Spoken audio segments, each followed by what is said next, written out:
মই আজি ডায়াবেটিক ৰেটিনোপেথিৰ বিষয়ে ক'বলৈ ওলাইছোঁ।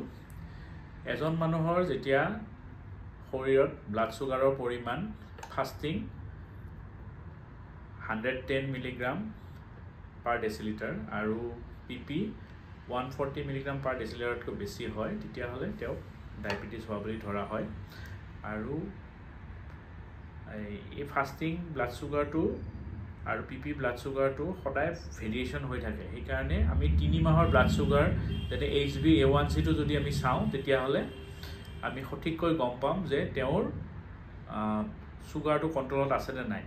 HbA1c নৰ্মেলি 6.5তকৈ তলত থাকিব লাগে। যদি এইটো 7তকৈ বেছি থাকে, তেতিয়াহ'লে আমি তেওঁক ডায়েবেটিছ হোৱা বুলি ধৰোঁ। এতিয়া ডায়েবেটিছ হ'লে আমি চকু চিকিৎসকসকলে কিয় আমি চাব লাগে? কাৰণ ডায়েবেটিছ হ'লে আমাৰ কি হয়, চকুৰ ভিতৰত যিটো আমাৰ ৰেটিনা বোলা অংশ এটা থাকে, ৰেটিনাত আমাৰ বিভিন্ন শিৰা উপশিৰা থাকে। এই শিৰা উপশিৰাৰ মাজেৰে তেজ চলাচল কৰে। তেজ চলাচল কৰিলে চুগাৰ হোৱাৰ পিছত আমাৰ কি হয়, এই তেজ চলাচল কৰা নলীবোৰ লাহে লাহে দুৰ্বল হৈ যায়। দুৰ্বল হৈ গ'লে সেই তেজ চলাচল কৰা নলীবিলাক ফাটি যাব পাৰে আৰু ফাটি গৈ তেজ জমা হ'ব পাৰে।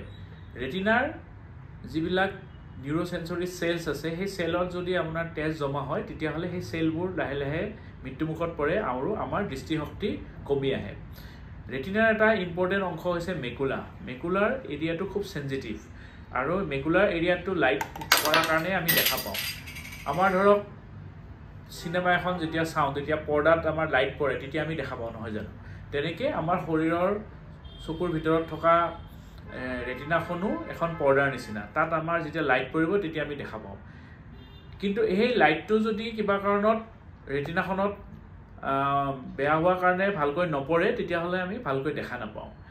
এই তেনেকুৱা কণ্ডিশ্যনকে আমি ডায়েবেটিক ৰেটিনোপেথি বুলি কওঁ, য'ত শিৰা উপশিৰাবোৰৰ পৰা ব্লাড চলাচল কৰা নলীবিলাক ফাটি তেজ জমা হয় আৰু তেজ জমা হোৱাৰ ফলত দৃষ্টিশক্তি লাহে লাহে কমি আহে। এই ডায়েবেটিক ৰেটিনোপেথি আমাৰ যিমানে ডিউৰেশ্যন অফ ডায়েবেটিছটো বেছি হয়, সিমানে হোৱাৰ চান্স বেছি থাকে। আৰু এটা হ'ল লেভেল অফ ব্লাড চুগাৰ। এজন মানুহৰ ধৰক ব্লাড চুগাৰ যদি 300 বা 400তকৈ বেছি থাকে, তেতিয়াহ'লে তেওঁৰ ডায়েবেটিক ৰেটিনোপেথি হোৱাৰ চান্স বেছি থাকে। আৰু যিবিলাকৰ ধৰক চুগাৰটো কণ্ট্ৰলত থাকে বা 200ৰ তলত থাকে, তেওঁলোকৰ ডায়েবেটিক ৰেটিনোপেথি হোৱাৰ চান্সটো কম থাকে। এতিয়া ডায়েবেটিছ আৰু হাই প্ৰেছাৰ দুইটা বস্তুৱে যদি একেলগে থাকে, তেতিয়াহ'লে আমাৰ এই ডায়েবেটিক ৰেটিনোপেথি হোৱাৰ চান্স বেছি। কাৰণ কি হয়, চুগাৰৰ কাৰণে শিৰা উপশিৰাবোৰৰ ৱালবিলাক দুৰ্বল হৈ থাকে আৰু হাই প্ৰেছাৰত যদি আমি সেই শিৰা উপশিৰাৰ মাজেদি ব্লাডটো গুচি যায়, তেতিয়াহ'লে শিৰা উপশিৰাবোৰ ফাটি যায়। ফাটি গ'লে আমাৰ ডায়েবেটিক ৰেটিনোপেথি হয়। এতিয়া এই ডায়েবেটিক ৰেটিনোপেথি কণ্ট্ৰল কৰিবলৈ হ'লে আমি কি কৰিব লাগিব?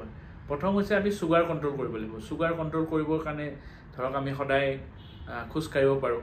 আমি ধৰক যদি বেগাই খোজকাঢ়োঁ ঘাম ওলাই যোৱাকৈ, তেতিয়াহ'লে আমাৰ শৰীৰত থকা যিখিনি অলাগতিয়াল গ্লুক'জ, সেইখিনি আমাৰ ব্যয় হ'ব আৰু চুগাৰৰ পৰিমাণ কমি যাব। দ্বিতীয়তে হৈছে আমি মানসিক চাপৰ পৰা মুক্ত হ'ব লাগিব, গতিকে যোগাসন বা মেডিটেশ্যন কৰিব পাৰোঁ।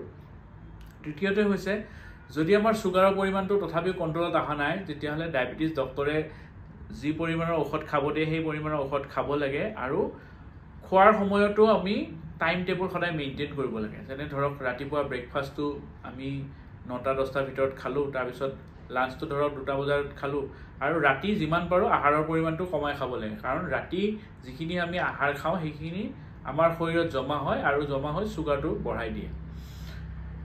এতিয়া এজন কোৱালিফাইড ডায়েটিচিয়ানে আপোনাৰ শৰীৰৰ ওজন চাই পিনে আৰু ব্লাড চুগাৰৰ পৰিমাণ চাই পিনে তেওঁ এখন ডায়েট চাৰ্ট দিব পাৰে। আৰু সেই ডায়েট চাৰ্ট মতে যদি আমি খাওঁ, তেতিয়াহ'লে আমাৰ চুগাৰটো কণ্ট্ৰলত থাকিব। তাৰোপৰি ডায়েবেটিছ ব্যক্তি এগৰাকীয়ে সদায় শৰীৰ চৰ্চাৰ ওপৰত গুৰুত্ব দিব লাগে।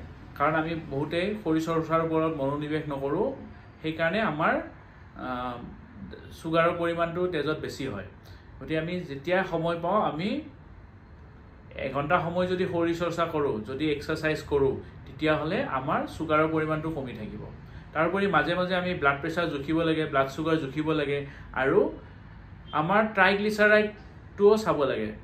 তেজত লিপিড প্ৰফাইল এটা বহুত ইম্পৰ্টেণ্ট বস্তু লিপিড প্ৰফাইলটো বেছি যদি হয় তেতিয়াহ'লে লিপিড প্ৰফাইলৰ স্পেচিয়েলি চিৰাম ট্ৰাইগ্লিচাৰাইড আৰু যদি চিৰাম LDLটো যদি বেছি থাকে তেতিয়াহ'লে আমাৰ সেই তেজৰ নলীবিলাকৰ ভিতৰত এটা তৰপ বান্ধে আৰু তেতিয়াও আমাৰ ডায়েবেটিক ৰেটিনোপেথিৰ লগত এছ'চিয়েটেড কমপ্লিকেশ্যনবিলাক বেছিকৈ হোৱা দেখা যায় গতিকে আমি লাইফষ্টাইলৰ ওপৰত যদি গুৰুত্ব দিওঁ আৰু ঠিক পৰিমাণৰ ঔষধ খাওঁ তেতিয়াহ'লে আমাৰ এই ডায়েবেটিক ৰেটিনোপেথিৰ পৰা ভালদৰে বাচি থাকিব পাৰিম ধন্যবাদ